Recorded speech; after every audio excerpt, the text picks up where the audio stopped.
میرا نام یاسر شمعون خان ہے. ہمارے ساتھ اس وقت موجود ہیں محمد طارق محمود چغتائی صاحب, اور یہ اللہ تعالیٰ کا ایک کہہ لیجئے کہ ایسا کرم بن کے یہاں پر موجود ہے کہ جو شخص اپنے غم, اپنی تکلیفیں, اپنا درد, اپنی زندگی کے ساتھ جڑی ہوئی وہ مصیبتیں جو شاید اس کو لگتا ہے کہ یہی ایک وبال ہے اور میں اس میں کٹ جاؤں گا, اس میں پورا ہو جاؤں گا, ان کے پاس آنے کے بعد اندازہ ہوتا ہے یہ صاحب کشف ہیں. ہم آج کے پروگرام میں آپ کو خوش آمدید کہتے ہیں.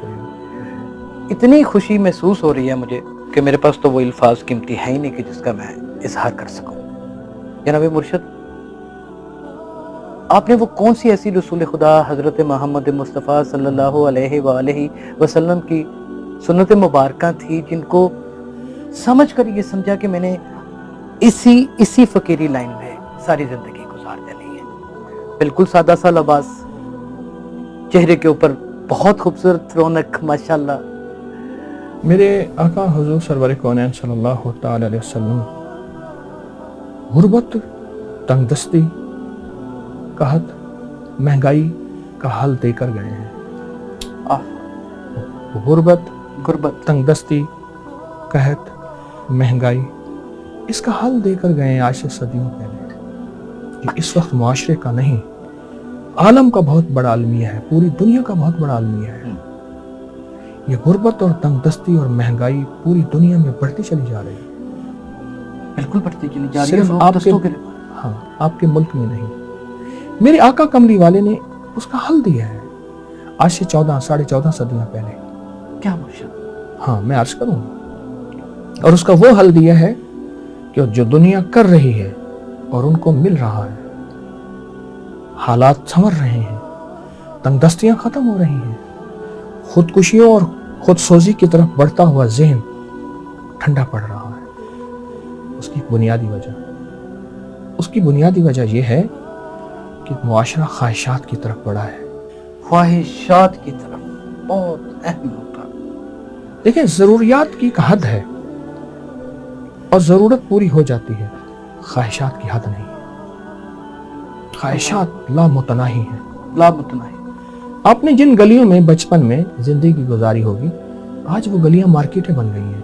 بالکل بن چکی. اور ایک چیز محسوس کریں, وہ مارکیٹیں 2-3 موضوعات ہیں, ایک کھانا, ایک پہننا, ایک فیشن.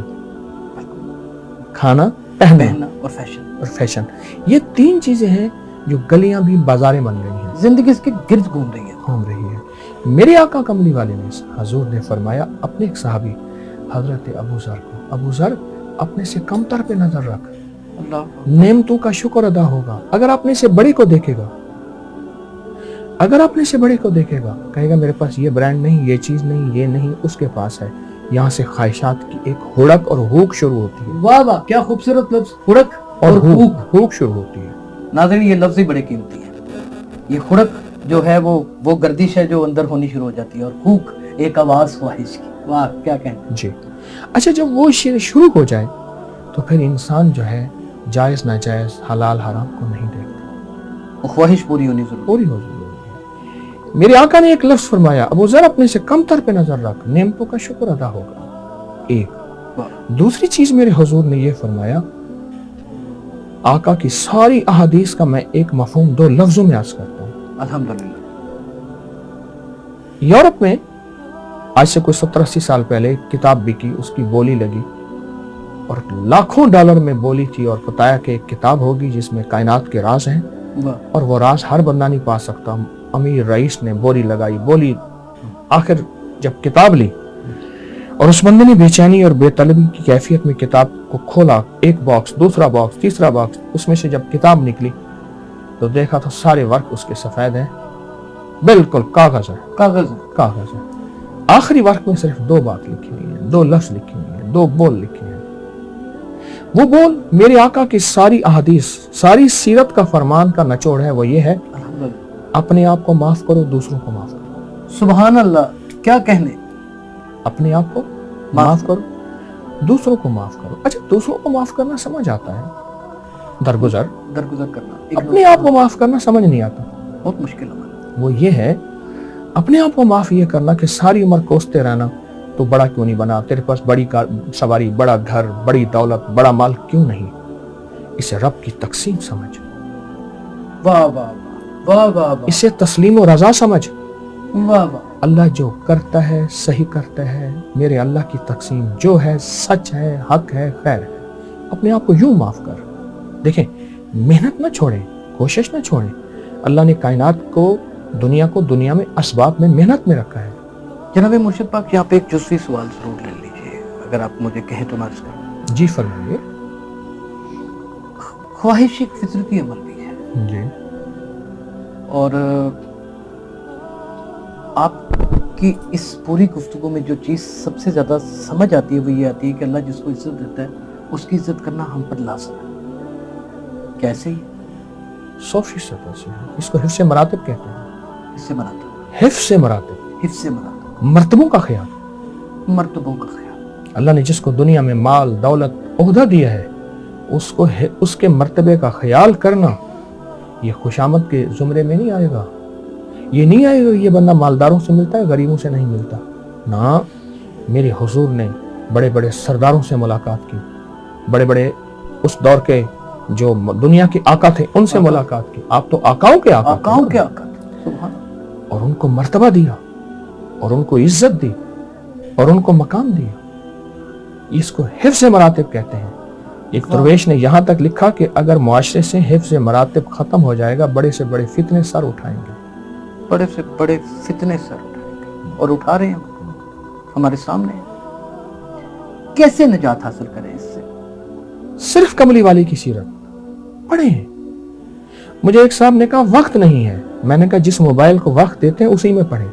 ہے واہ واہ واہ, جس موبائل کو وقت دیتے جی ہیں دنیا جدت اختیار کرے, اسی میں میرے آقا کی شان ہے, سیرت ہے. میرے حضور نے گھر والوں سے کیسے برتاؤ, معاشرے سے کیسے برتاؤ, غریب سے, امیر سے, مالدار سے, عہدیدار سے, بادشاہ سے کیا برتاؤ کیا, اسی میں سارے کچھ ہے. جب پڑھیں گے وہ چیز زندگی میں اتر جائے گی.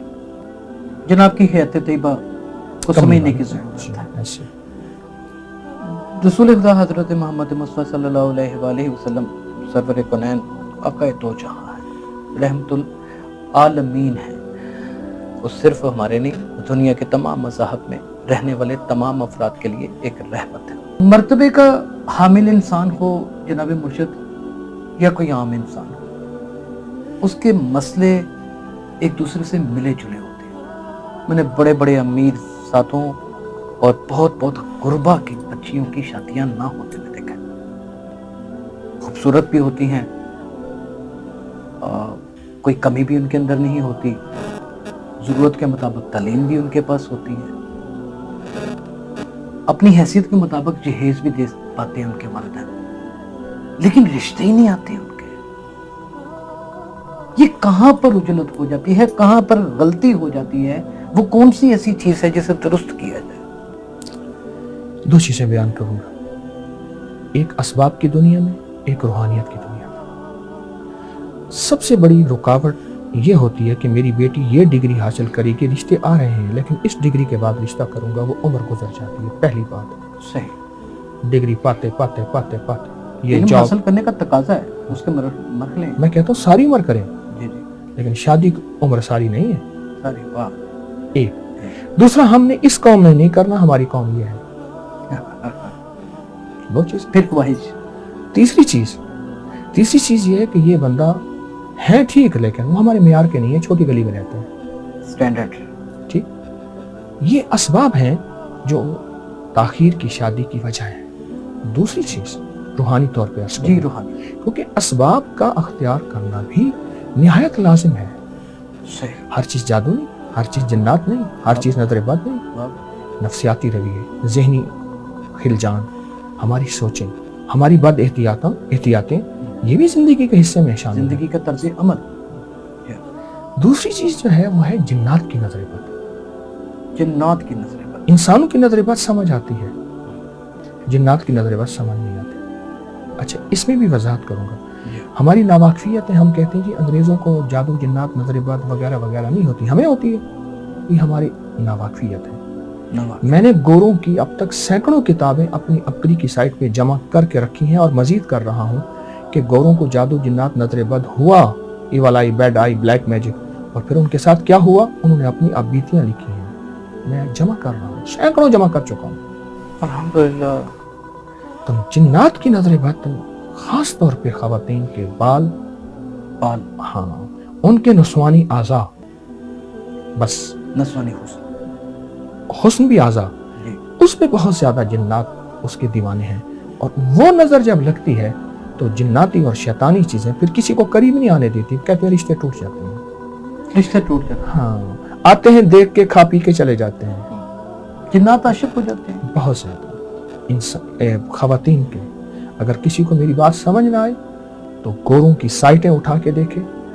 اب تو اس پہ گوروں نے وہ موویاں بنا دی ہیں, وہ بنا دی ہیں, وہ بڑی بڑی فلمیں گمان سے بالا تر ہیں. تو چونکہ میں تو موویاں نہیں دیکھتا, میرے پاس تو کتابی دنیا کا, حوالوں کی دنیا کا بندہ ہوں. الحمدللہ. جنات کی نظر بد حسن کھا جاتی ہے, رشتے کھا جاتی ہے, اخلاق کھا جاتی ہے, حیا کھا جاتی ہے, شرم کھا جاتی ہے, شرم کھا جاتی ہے. جنات کی نظر بد. اسلام نے عورت کو, عورت سے مراد چھپی ہوئی چیز ہے, عربی زبان چھپی ہوئی چیز.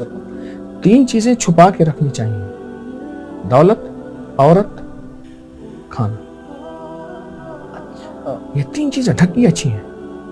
دولت اولا میں ٹھیک ہے, اولا پردہ, کھانا پردہ, عورت پردہ. یہ 3 چیزیں ڈھکی اچھی ہیں. یورپ اور ویسٹ میں ثقاف بڑھتا چلا جا رہا ہے. حجاب کا ثقاف, سر ڈھکنا بڑھنا بڑھ رہا ہے. آپ اٹھائیں نیٹ کی دنیا, آپ کے ہاتھ میں موبائل ہے, اٹھائیں. اس کی ایک وجہ ہے, ان کے جو بڑے بیٹھے ہیں وہ کہہ رہے ہیں کہ جنات کھا گئے ہیں ہماری نسلوں کو. جنات کھا گئے. جنات انسانی نظر بھی لگتی ہے, لیکن جنات کی نظر بھی نہیں آتی. جنات کی نظر بھی نہیں آتی. اور چونکہ آگ سے بنے ہیں, اور آگ کی طرح اندر جا کے ہر خواہش کو, ہر زندگی کے تمنا کو, ہر ترقی کو جلا دے. یہ وہ حقیقت پر مبنی باتیں ہیں جس کا قرآن حکیم میں بھی ذکر ہو چکا ہے, اور پھر اب تو پوری دنیا نے تحقیق کر لی. مرشد پاک نے جتنی وضاحت سے یہ ساری چیزیں بتائیں, لیکن اس کا حل کیا ہے؟ اسلام کے مذہب میں جنگلوں میں نکل جاؤ, عبادت کرو, نہ شادیاں کرو, نہ کھاؤ پیو فاقے کرو. اسلام یہ نظام نہیں دیتا. اسلام معاشرے میں رہ کے ہی ایک زندگی بتاتا ہے, اس زندگی کو پیش کرو. وہ زندگی یہ ہے کہ اس معاشرے میں رہتے ہوئے ہمیں صرف یہ دیکھنا ہے کہ ایک بہت بڑے سمجھدار آدمی نے ایک بات کہی تھی. ایک فیکٹری, بہت بڑی مل تھی جس میں 3000 سے زیادہ ورکر تھے. مل ختم ہو گئی, یعنی اس کی جو پروڈکشن تھی یا اس کی مصنوعات تھی وہ ختم ہو گئی. تو مالک ایک بہت بڑا جی ایم لایا. دعویٰ یہ تھا کہ یہ جہاں بھی جاتا ہے اپنی قابلیت کے جوہر دکھاتا ہے. اس نے سب کو جمع کیا. سب کو جمع کرنے کے بعد کچھ دیر گفتگو کی, اور گفتگو کرنے کے بعد یہ کہا کہ اگر ترقی پانی ہے تو میری بےعزتی ہو گئی ہے. یہ لفظ ذہن سے نکال دو, میری بےعزتی ہو گئی. اس نے فلاں نے ایسے ملا تھا, فلاں نے مجھے یوں دیکھا تھا, میری بےعزتی ہو گئی ہے. کہا یہ چیز تمہاری ترقیوں کو کھا جائے گی. یہ چیز تمہاری ترقیوں کو کھا جائے گی. ہمارے معاشرے میں ایک بندہ فیصلہ کر چکا ہے کہ میں نے اپنی زندگی کو جنات کی نظر بد کے حوالے کرنا ہے, تو پھر ہم بھی ادھر چل پڑے.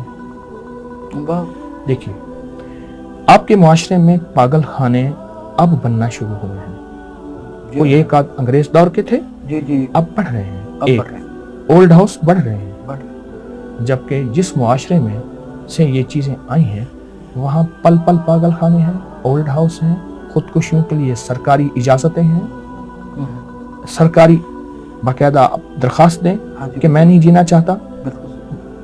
وہ معاشرہ ہے جس میں دھول نہیں ہے, جس میں پھول ہی پھول ہیں, جس میں صفائی صفائی ہے, جس میں سلیقہ ہی سلیقہ ہے. ہر چیز جو ایک میکنزم کے مطابق چلتی ہے, لیکن اندر کا چین نہیں ہے. اب تو گھبرا کے کہتے ہیں کہ مر جائیں گے, مر کے بھی چین نہ پایا تو کدھر چلیں گے. اس کا واحد حل چوکٹ مصطفیٰ ہے, در مصطفیٰ ہے. واہ واہ واہ. کوئی ایسا وظیفہ جو بچیوں کی کم از کم اس مشکل کو والدین کے ذریعے ہی صحیح حل کر سکیں. ایک تو والدین اپنی بیٹیوں کا تن، سر، جسم ڈھانکنے کی بہت کوشش کریں، ضروری ہے. ہاں. اور اگر معاشرہ کہتا ہے تو اس کو گورے کی وہ ساری ویب سائٹیں اور گورے کی وہ ساری زندگی دکھائیں کہ گورا اب اس زندگی پہ آ رہا ہے کہ جنات کی نظر عورت کے ان حصوں پہ جن کا نام حسن ہے کھا جاتی ہے. ان کو اگر کسی کو معاشرے کا ٹکراؤ پیدا ہو کہ تم یہ کیا پتھر کے دور کی زندگی اختیار کی، ارے نہیں، یہ سکون کی زندگی ہے، یہ سکون یہ چین کی زندگی ہے، اور لوٹ کے آنا ہے، لیکن کھوکھلا ہو کے، ختم ہو کے نہ. جیسے ہم نے جب بچہ پیدا ہوتا ہے اوکھے اور انوکھے نام رکھتے ہیں نیٹ کی دنیا سے. جی بالکل. پھر کہتے ہیں جی بیمار ہے، لوگ کہتے ہیں نام بڑا بھاری ہے. پھر اہل بیت کے، صحابہ کے، انبیاء کے نام واپس پھر رکھتے ہیں. پہلے بڑا عجیب و غریب نام رکھیں گے، بڑا عجیب و غریب، ہٹ کے بالکل ہو، ہاں، تاکہ منفرد ہو. اور اب دیکھیں ایک نام کی بات بتاؤں. جی.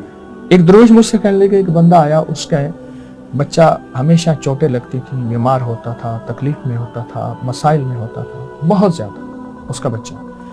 میں اس کا نام کیا ہے؟ کہ اس کا نام ہے المان. المان، الف لام میم الف ما نون، الف، المان. الف لام اگر آئے تو اس الف لام سے مراد علم ہے. ایک علم عین والا ہے جس سے جھنڈا ہے، ایک الف میم والا ہے. المان ہے، اس کے معنی ہے دو درد، دو غم اکٹھے ہو گئے. ایک سے تو حال برا ہو جاتا ہے، جب دو اکٹھے ہو جائیں پھر اس بچے کیسے اس کے ساتھ وہ لڑے گا؟ ابھی لیٹسٹ سائنسی ریسرچ مجھے ملی ہے کہ ناموں کا زندگی پہ کیا اثر ہوتا ہے. گورا اس تہ تک پہنچ چکا ہے کہ نام کا زندگی پہ اثر ہے. خیال کرنا، سوچ سمجھ کے نام رکھنا. تو ایک تو والدین اپنی نسلوں کے نام سوچ سمجھ کے، دوسرا ان کے جسم کو ڈھانکنے کی کوشش. دو چیزیں.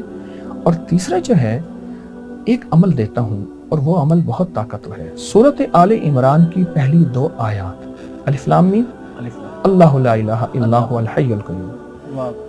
الف لام میم اللہ لا الہ الا هو الحی القیوم. الف لام میم اللہ لا الہ الا هو الحی القیوم.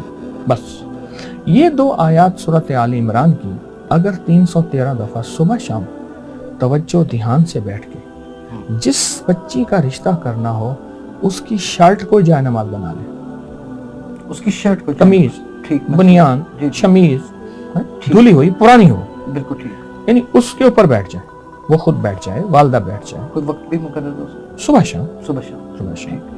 اور یہ ہر حالت میں عمل کر سکتے ہیں. ہر حالت میں. اول آخر 3 دفعہ درود شریف 313 دفعہ پڑھیں، پر ایسے پڑھیں کہ یا اللہ یاد میں تیری سب کو بھلا دوں، کوئی نہ مجھ کو یاد رہے، تجھ پہ سب گھر بار لوٹا دوں، خانہ دل آباد رہے. واہ واہ. دھیان والی تسبیح ہو، ایسی ہو کہ بس اپنا غم، اپنا دکھ، اپنا درد بیان ہو رہا ہو، اور اس کی کریم کی بارگاہ میں فریادیں. کیا دھیان والی تسبیح. چند دن، چند ہفتے، اول آخر درود پاک 3 دفعہ پڑھیں گے. چند دن، چند ہفتے اگر آپ یہ عمل کر لیں تو میں اس کے 3 فائدے تو فوری بتاؤں گا، اور اس کے بڑے فائدے ہیں. جادو، جنات، اثرات اور بندشیں جو سخت سے سخت ہوں آپ سمجھتے ہیں وہ ٹوٹ جائیں گی. ایک. دوسری چیز یہ ہے کہ رشتوں کی بندش آخری درجے کی ہو اور بہت زیادہ ہو. اور تیسری چیز اولاد کی بندش. اولاد کی بندش، کیونکہ یہ آیت شروع ہی حروف مقطعات سے ہو رہی ہے، الف لام میم. الف لام میم، اور الف لام میم کا معنی صرف اللہ ہی جانتا ہے. کائنات ساری آج تک اللہ نے یہ حروف مقطعات کا علم اپنے پاس رکھا ہے. اور آگے آپ آیت الکرسی کی پہلی آیت پڑھ رہے ہیں، ادھر بھی اللہ لا الہ الا هو الحی القیوم ہے، ادھر بھی اللہ لا الہ الا هو الحی القیوم ہے، کیونکہ الحی القیوم. اور ادھر اس میں ذات آ رہا ہے اللہ. ساری کائنات کے سامنے لفظ اللہ، اس میں ذات وہ ہے جہاں ہر چیز پھر ان کے سامنے اللہ کے لفظ کے سامنے فنا ہو جاتی ہے. وہ جادو ہے، وہ بندش ہے، وہ جنات ہے، وہ نظر بد ہے، وہ کوئی حاسد کا حسد ہے، وہ دشمن. تو یہ اگر اس توجہ سے پڑھا جائے چند دن، چند ہفتے، اور گھر کے جتنے زیادہ افراد پڑھ لیں اور بہتر ہے. ورنہ بیٹی پڑھ لے، بیٹا پڑھ لے، ماں پڑھ لے، زیادہ بہتر اگر وہ پڑھ لے. جناب مرشد، اب یہ ملک بوڑھے لوگوں کا نہیں رہا. آپ نے تحقیق کی ہوگی، جوان زیادہ ہے. وہ مرد ہیں یا خواتین ہیں، جوان زیادہ ہے. اور اس میں ایک تیسرا جینڈر بھی ہے جسے خواجہ سرا. میں تیسرے جینڈر کو اس لیے شامت حال کرتا ہوں ہر پروگرام میں کیونکہ میں اس کو اس ملک کا شہری سمجھتا ہوں. وہ برابر کے شریک ہیں ہر کام میں. اب جوان کس طرح تمیز کریں، وہ خواتین ہیں، وہ مرد ہیں، وہ خواجہ سرا ہیں. معاشرے میں نکلنا ہے. صحبت کا اثر انسان کی زندگی پر بہت ہوتا ہے. اب اچھی اور بری صحبت کا کس طرح تعین کریں گے؟ کوئی شخص دل کو لگ جاتا ہے، وہ چاہے برا ہے یا اچھا، وہی تو دوست ہوتا ہے. اس دوست کی تمیز کیسے کریں گے؟ آپ دوست سے پہلے ایک بڑا دوست بنا لیں. دیکھیں، ایک عشق ہے، ایک محبت ہے، فرق ہے. واہ، عشق قابل تقسیم نہیں، محبت قابل تقسیم ہے. واہ. آج محبت آپ سے، کل اس سے ہو کے اس سے ہو سکتی ہے. عشق قابل تقسیم نہیں. وہ ایک ہی سے. کہ ہمارے ہاں ایک جڑی بوٹی ہوتی ہے جسے آکاش بیل بھی کہتے ہیں، عشق پیچا بھی کہتے ہیں. عشق بیچا کہتے ہیں.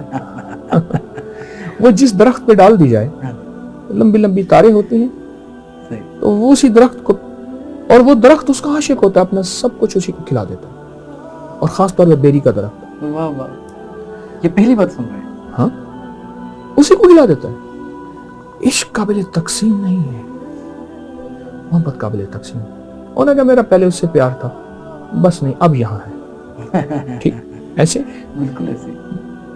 کوئی ایسی ہستی ہو آپ کی زندگی میں جس کے پاس ایک طاقت اور ویٹو پاور ہو آپ کی زندگی میں، وہ میرے کریم آقا ہے، وہ کملی والے ہیں. جب ان کی زندگی کو پڑھیں گے تو میرے آقا تو جوانوں کے لیے بھی رحمت، بوڑھوں کے لیے بھی رحمت، خواجہ سراؤں کے لیے بھی رحمت، واہ واہ، اور زندگی کے ہر شعبے کے لیے، حتیٰ کہ مسلم غیر مسلم سب کے لیے رحمت ہے، رحمت ہے، رحمت ہے.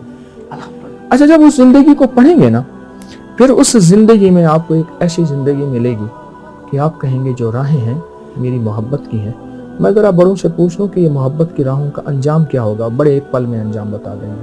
اس کا واقعہ سنو.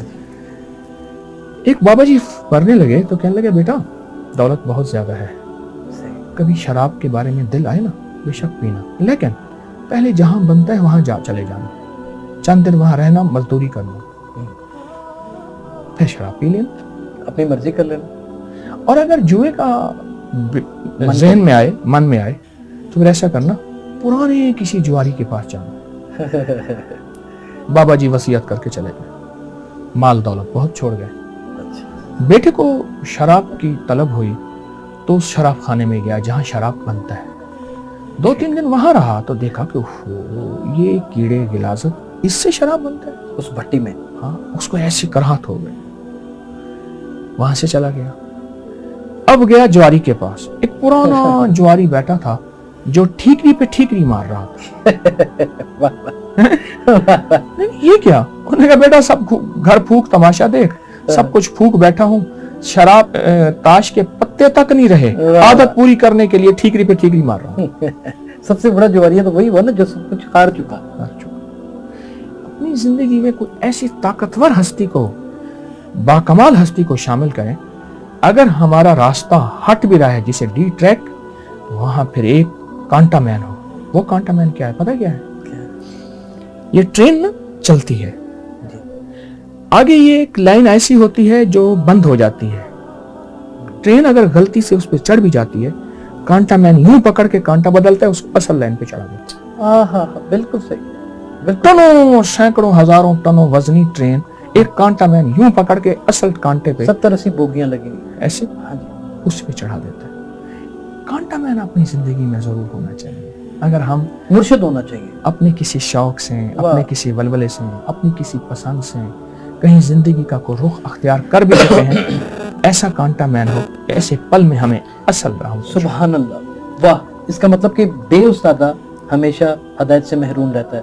اس کو استاد پکڑنا چاہیے، اپنا مرشد پکڑنا چاہیے. مرشد سے سوال یاد آ جاتا ہے جو میرے من میں تھا کہ میں آپ سے جب ملاقات کروں گا ضرور کروں گا. جناب مرشد سے ساری دل کی باتیں کی جا سکتی ہیں، ساری. میرے من میں جو کچھ ہے میں کہتا ہوں، آپ کے پاس بیٹھا ہوں گا کبھی کہہ دوں، اس میں خرچ تو نہیں. ਮੁਰਸ਼ਿਦ ਕਾਮਿਲ ਐਸਾ ਹੋਵੇ ਜਿਹੜਾ ਲੂਲੂ ਦੇ ਵਿੱਚ ਵਸੇ ਹੋ